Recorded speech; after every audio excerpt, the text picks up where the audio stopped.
Iniimbestiga na ng pinagsamang puwersa ng PNP at NBI ang tungkol sa pagkakasangkot ng isa umanong Korean mafia sa pagpatay sa negosyanteng Koreano na si Ji Ik-ju. Ayon kay PNP Chief Ronald De La Rosa, kinonsidera niya ang anggulong ito dahil may nangyari na raw nung patayan sa pagitan ng mga foreign national dahil sa negosyo. Umaasa rin si De La Rosa na ngayong marami anyang police calawags ay may babalik ang disiplina gaya nung panahong may Philippine Constabulary. Sana rin daw ay makapaglabas ng credible report ang mga nag-iimbestiga ng kaso kaugnay sa pagkamatay ni G. I'm not trying to absolve our organization.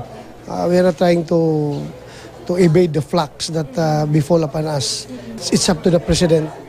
He will be the one to determine kung kailangan na kaming bumalik sa war on drugs. Nasa kanya yan. But we have to focus right now sa ating internal cleansing.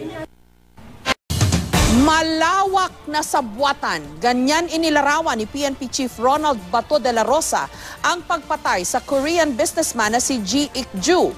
Pero ang idinidiin ni Bato, mga tiwaling opisyal daw ng NBI o ng National Bureau of Investigation. Pinalabas lang daw na anti-drug operations ang nangyari. May report si Ivan Mayrina. Lumalabas daw na nagkaroon ng malawak na sabwatan sa nangyaring pagpatay sa Koreanong si Ji Ik-ju ayon kay PNP Chief Ronald Bato de la Rosa. At hindi lamang ito isang simpleng kaso ng tokhang o kidnap for ransom. The information that we received from the PNP side, also from the NBI side, is sasabi na regularly nagbibigay ng pera yung online gaming doon sa mga tiwaling opisyal ng NBI. Then itong si Ji Ik-ju is matino na tao, ayaw magbigay, gustong bigyan ng leksyon para yung ibang Koreans involved sa online gaming diyan sa Mimosa matakot na para magbigay. Ang ginamit ito si Santa Isabel para palabasin na anti-drug operations. Hindi rin daw natitinag si De La Rosa sa sinabi umano ni Rafael Dumlao na may mga malalaking taong nasa likod ng sindikatong nagpatumba kay G. Sabi ko nga sa inyo, bring it on. Dumalo naman sa pagbubukas ng reinvestigation ng DOJ ang pangunahing suspect na sina SPO3 Ricky Santa Isabel at Gerardo alias Ding Santiago, SPO4 Roy Villegas, Ramon Yalong at ang civilian agent ng NBI na si Jerry Umlang na siyang kasama ni Santa Isabel habang nagwi-withdraw sa ATM. Sa akin pong nalalaman po si Dumlao po ang mastermind po nito. Kung sa akin pong ayon po sa pagkakalam ko kasi po pag once na nasakay po ako kay Santa Isabel, nagkakausap po sila. Si po yung nag-i-instruct Dumlao. Hindi naman humarap sa investigating panel ang itinuturong mastermind na si Police Superintendent Rafael Dumlao. He is in the area, Your Honor, but according to him, for security reasons, he would not prefer to go down. Ang mga testigo na sina Christopher Baldovino at Marisa Moquicho, present din pati na ang may bahay ni G na si Kyung Jun Choi. Sa pagdinig inamin ng abogado ni Santiago ang may-ari ng Dream Funeral Services na siyang nagpa-cremate sa bangkay ni G.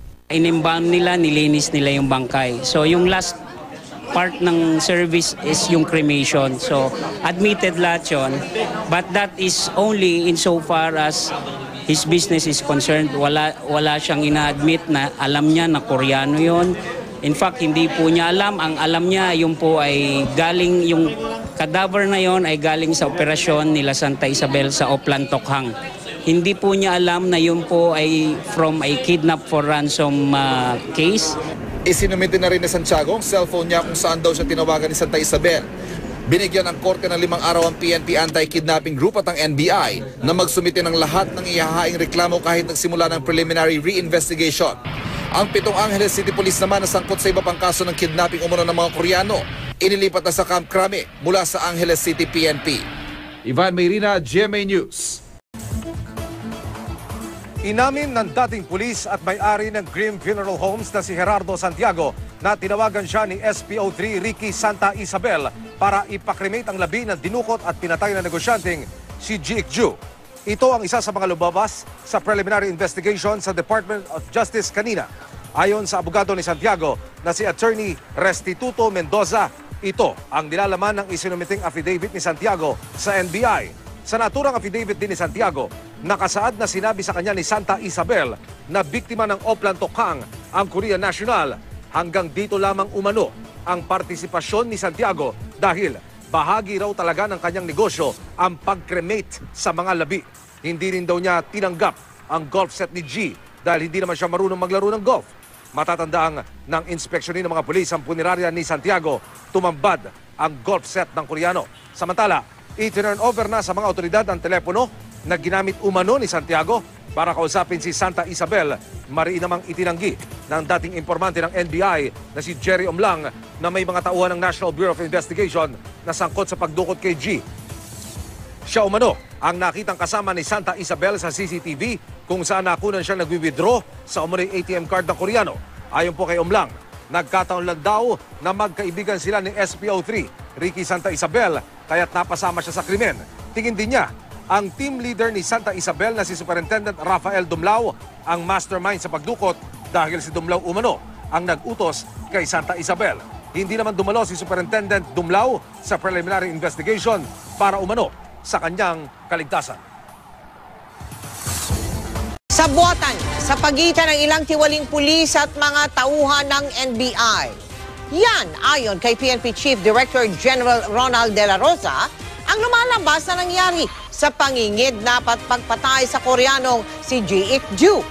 Posible rin daw na pinatay ang Koreano dahil ayaw niyang magbigay ng pera sa mga tiwaling alagad ng batas. Nakatutok si Ivan Mayrina. Lumalabas daw na nagkaroon ng malawak na sabwatan sa nangyaring pagpatay sa Koreanong si G.Ik Ju ayon kay PNP Chief Ronald Bato de la Rosa. At hindi lamang ito isang simpleng kaso ng tokhang o kidnap for ransom. The information that we received from the PNP side, also from the NBI side, is sasabi na regular rin nagbibigay ng pera yung online gaming doon sa mga tiwaling opisyal ng NBI.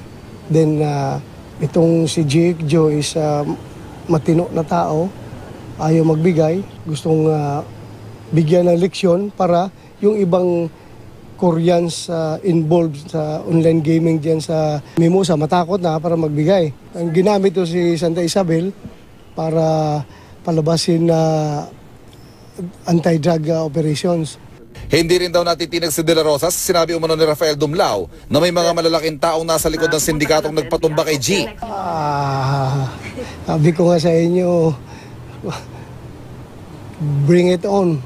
Dumalo naman sa pagbubukas ng reinvestigation ng DOJ ang pangunahing suspect na sina SPO3 Ricky Santa Isabel at Gerardo alias Ding Santiago, SPO4 Roy Villegas, Ramon Yalong at ang civilian agent ng NBI na si Jerry Omlang na siyang kasama ni Santa Isabel habang nagwi-withdraw sa ATM. Sa akin pong nalalaman po, si Dumlao po ang mastermind po nito. Kung sa akin pong ayon po sa pagkakalam ko kasi po, pag once na nasakay po ako kay Santa Isabel, nagkakausap po sila. Si po yung nag-i-instruct Dumlao. Hindi naman humarap sa investigating panel ang itinuturong mastermind na si Police Superintendent Rafael Dumlao. He is in the area, Your Honor, but according to him, for security reasons, he would not prefer to go down. Ang mga testigo na sina Christopher Baldovino at Marisa Moquicho, present din pati na ang may bahay ni G na si Kyung Jun Choi. Sa pagdinig inamin ng abogado ni Santiago ang may-ari ng Dream Funeral Services na siyang nagpa-cremate sa bangkay ni G. Inimbalm nila, nilinis nila yung bangkay. So yung last part ng service is yung cremation. So admitted lahat yun. But that is only insofar as his business is concerned. Wala siyang ina-admit na alam niya na Koreano yun. In fact, hindi po niya alam. Ang alam niya, yung po ay galing, yung cadaver na yon ay galing sa operasyon nila Santa Isabel sa Oplan Tokhang. Hindi po niya alam na yun po ay from a kidnap for ransom case. Isinumite na rin ni Santiago ang cellphone niya kung saan daw siya tinawagan ni Santa Isabel. Binigyan ng korte ng 5 araw ang PNP Anti-Kidnapping Group at ang NBI na magsumite ng lahat ng ihahaing reklamo kahit nagsimula ng preliminary reinvestigation. Ang 7 Angeles City Police naman na sangkot sa iba pang kaso ng kidnapping umano ng mga Koreano, inilipat na sa Camp Crame mula sa Angeles City PNP. Ivan Mayrina, nakatutok, 24 oras. Tinanggal sa pwesto ang 4 na opisyal ng National Bureau of Investigation kaugnay sa pagdukot at pagpatay sa Koreanong si G.Ik Ju. Balita hatid ni Emil Sumangil. Kaso nila, Maraming kidnapping cases na ang nahawakan ni dating CIDG Director Romeo Acop bago nagretiro sa serbisyo at maging congressman. Ang alam ni Acop, base daw sa mga karanasan na niya, hindi lang basta talk hang for ransom ang nangyari sa Koreanong si Ji Ik-ju. Kung kikidnap ka ng isang tao at ransom ang dahilan, bakit mo pinatay ka agad on the same day that you got him? Pagkakuha, inikot sa Quezon City, dinala sa Camp Crame, and right there and then pinatay. And then, several days later, saka sila humihingi ng ransom, patay na. And you know, sa kidnap for ransom, yun ang buhay mo, proof of life. Mungkahi ni Acop sa mga nag-iimbestiga, i-background check pa ng malaliman ang Koreanong biktimang si G. Bukod sa mga pulis, tingnan din anya ang involvement ng NBI officials di lamang sa krimen, kundi pati sa online gambling sa Clark, Pampanga. May natanggap daw na impormasyon ng kongresista sa anggulong ito at hindi raw talaga ransom ang dahilan ng pagdukot at pagbatay kay G. The Korean was involved in manpower services from my information. Okay. And lahat ito, from my information, merong violation sa ating mga batas yan. Okay. So, I think some law enforcers took advantage of this. Ang isa sa mga suspect na si Superintendent Rafael Dumlao ang nagsabi na may mga kasabwat daw ng mga taga-NBI. Base sa kwento sa kanya ng isa pang suspect na si SPO3, Ricky Santa Isabel. Kapwa itinanggi ni na Dumlao at Santa Isabel na may kinalaman sila sa kaso. Itinanggi rin ni NBI Director Dante Giran na may sangkot na taga-NBI. Ang nadawit na Jerry Omlang na umamin ding kasama ng dukutin si G ay striker o utusan lang daw sa NBI at hindi empleyadong siniswelduhan. Pero 5 NBI official ang tinanggal sa pwesto at inilipat sa ibang assignment kaugnay ng kaso ni G. Ang NBI NCR Chief na si Ricardo Diaz binalik sa Regional Operations Service. Ang head agent na si Darwin Lissing na humarap sa pressco noong isang araw kasama ni Omlang inilipat sa Bicol. Si Attorney Roel Bolivar na head ng Task Force versus Anti-Illegal Drugs inilipat sa NBI clearance. Si Attorney Jonathan Galicia naman na deputy ni Bolivar ang papalit sa lugar niya.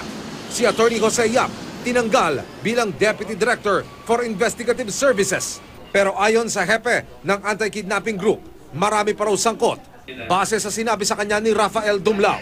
Mga alias pa rin yung iba, pero meron na kaming mga effort. Pero yung mga additional, kung i-base natin, kung ano pa yung anong pruebang ibibigay sa atin ni Superintendent Rafael Dumlao sa statement niya, ay siguro meron kung he could.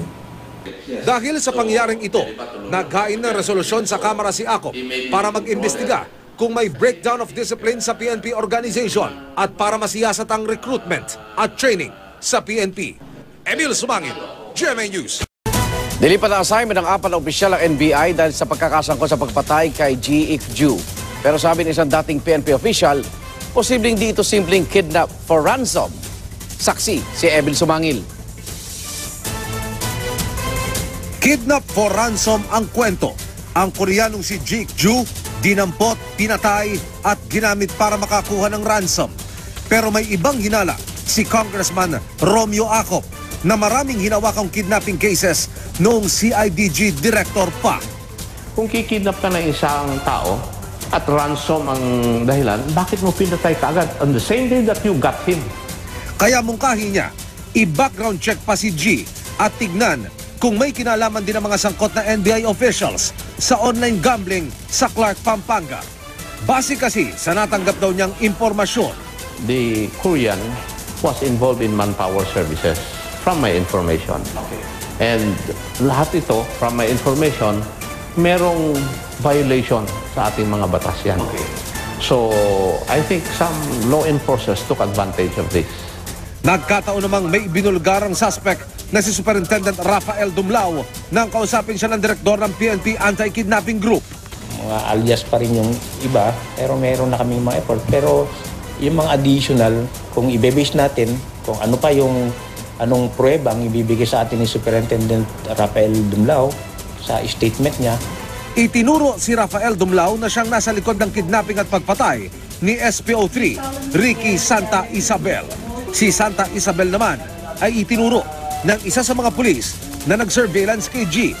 Kapwa nila itinanggi na sangkot sila sa G murder. May sangkot ding Jerry Omlang na iginit ng NBI na hindi raw sweldo ang empleyado kundi isang striker lang. Pero kanina, 4 na NBI officials ang inilipat ng assignment dahil sa G-murder case. Ako, si Emil Sumangil, ang inyong saksi. Nakatatanggap umano ng mga banta sa kanyang buhay si Superintendent Rafael Dumlao ng PNP, isa sa mga suspect sa pagdukot at pagpatay sa Koreano negosyanteng si G. Ik-ju. Sinabi raw ito ni Dumlao kay PNP Anti-Kidnapping Director Police Senior Superintendent Glenn Dumlao. Sinabi rin daw ni Rafael Dumlao na hindi kayang banggain ng PNP ang grupong nasa likod ng pagdukot at pagpatay sa Koreano negosyante. Kaugnay nito, makakausap natin si PNP Anti-Kidnapping Group Director Police Senior Superintendent Glenn Dumlao. Maaari rin po kayong lumahok sa ating diskusyon. I-tweet lang ang iyong mga komento o tanong gamit ang hashtag na AskNTG. Magandang umaga po, Senior Superintendent Glenn Dumlao. Magandang umaga rin, Javi. Sir, all this time, no, ang pinag-uusapan, PNP o mga ilang tao lang sa PNP at maging sa NBI. Ngayon, itong si Rafael Dumlao ay sinasabi niya nga maaring may iba pang grupo, no? Dito sa pagdukot at pagpatay kay G. Ik-ju at hindi raw ito kayang banggain ng PNP. Ay, meron ba kayong dagdag na detalye dito? Meron bang impormasyon na natanggap ninyo sa inyong opisina? Actually, ito'y galing lahat kay Superintendent Rafael Dumlao. At sabi ko sa kanya, if you are willing na ibigay sa amin yung mga numbers na yan, we will be glad na ma-praise kung ano yung mga yan.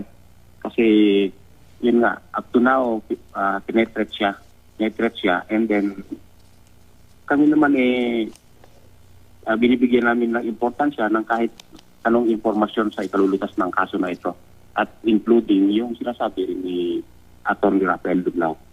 Okay, but aside from yung pahayag niya na maaring may grupong ganito at hindi daw kayang banggain ng PNP, meron ba siyang pruweba? Has he given any, provided any text message? Or kay doon sa nagbabanta sa kanya, meron bang katibayan ito? According sa kanya, meron siyang na-save na mga conversation. Pero up to now, hindi pa naman niya na ibibigay sa amin. Okay. So wala pa siyang pinapakita kahit sinasabi niya meron siya. Okay, kasi kung iisipin mo, ano ba yung hindi kayang banggain ng PNP? Ang iniisip ng ibang tao, malaking tao ito, maaring political leader, a senior political leader, yun ba yung nasa isip nyo rin? Ipag sinasabi ni Rafael Dumlao ito na hindi kayang banggain ng PNP, sino kaya yun? Hindi naman sa appreciation namin up to now, wala namang ganun. Saka sa amin naman, walang hindi pwedeng banggain ng PNP kung kami nasa tama. We will enforce the law no matter what, kahit sino. Wala kami kinakatakutan. Kaya siguro, that is his impression. Pero sa amin, wala kaming kinakatakutan. Okay. So, maging kayo ho ay idinadawit ng asawa naman ni SPO3 Ricky Santa Isabel. Yung isa pang pulis na sangkot umano dito sa pagpatay kay G. Ik-ju. Kinausap niyo raw siya para sabihang sumunod sa script, no? Para mapagtakpan ang nangyari kay G. Ik-ju. Ano po ang reaction ninyo dito sa kanyang sinasabi? Nakakatawa talaga yung babae na sinungaling na yan at parehas ng asawa niya. Alam mo, assign ko lang dito sa AKG at ang marching order sa akin is to resolve the case. Hindi ako magtatakip sa kanila sa kagaguhan ng asawa niya. Alam mo yan, nakausap ko yan dahil ang sabi niya, magsasabi na daw ng katotohanan ang asawa niya. So for the speedy resolution ng kaso, pinapunta ko sila sa opisina, hindi naman sumipot si Santa Isabel. Yung kasama niya ang attorney niya, si Melita Go at saka siya. And then ayaw nila sa opisina, doon daw sa harap ng periscope, okay. And tatlo lang sinabi ko sa kanila, asan yung bangkay o tao kung buhay pa, sino-sino ang mga gumawa nito, at saka asan yung mga gamit, sasakyan, lahat. Ang sabi ba naman i-clear ko muna daw si Santa Isabel sa media.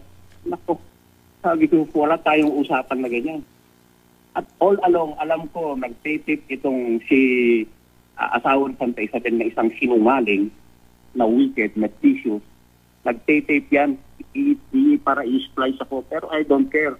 Wala akong sinabi. Nagalit ako sa kanila doon. Wala tayong usapan na ganyan. Hindi pwedeng maunang kalesa sa kabayo. Yun ang sabi ko. Sinungaling yung babae na yan. Okay.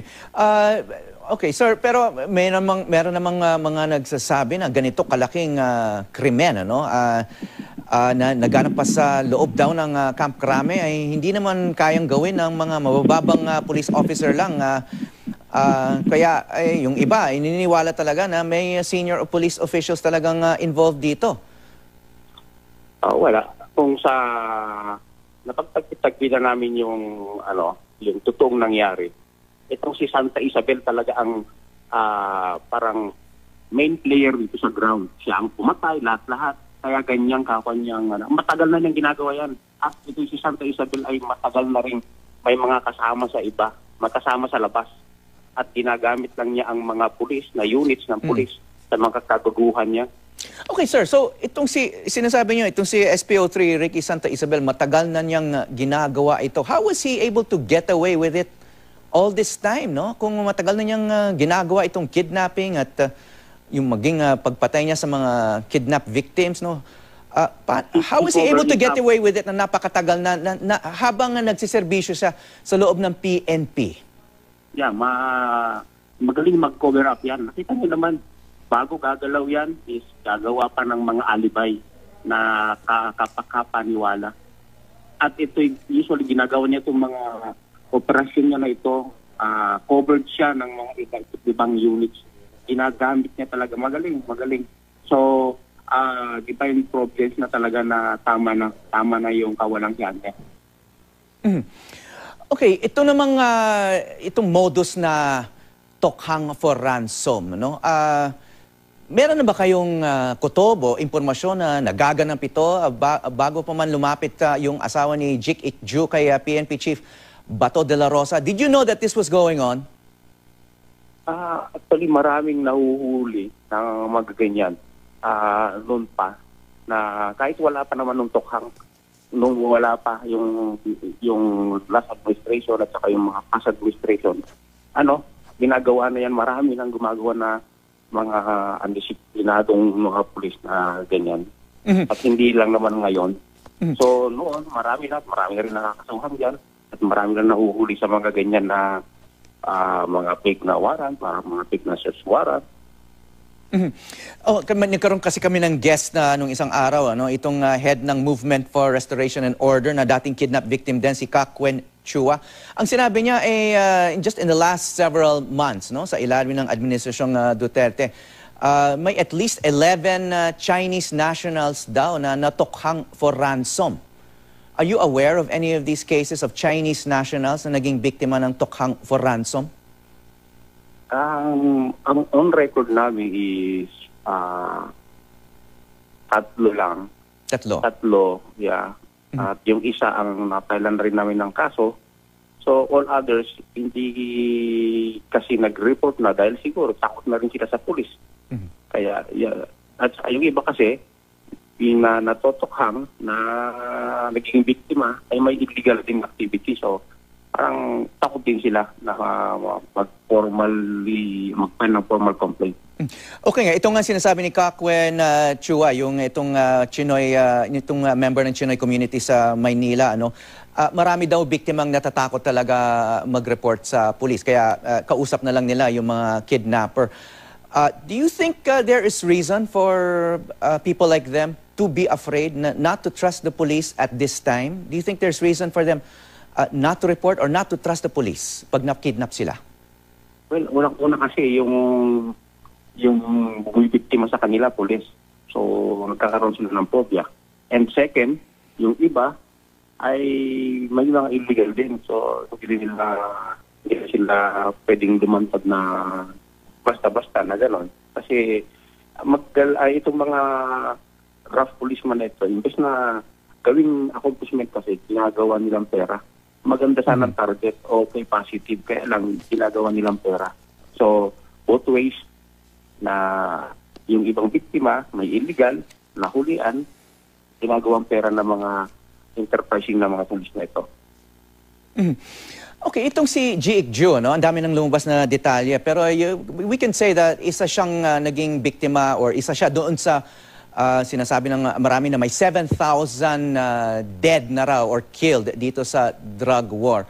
As palagi ninyo, ano kayang porsyento rito sa 7,000 yung talagang hindi naman involved sa droga pero parang naging biktima na lang ng ganitong klaseng operation ng mga police scalawags? Si G.I.C. naman, hindi naman sa makaklasify na isa sa mga drugs nasa radar ng drugs kasi itong tao na to is a respected businessman, a respected CEO. He has been a president. Pero hindi namin siya kinaklasify as isa sa mga biktima ng ganyan.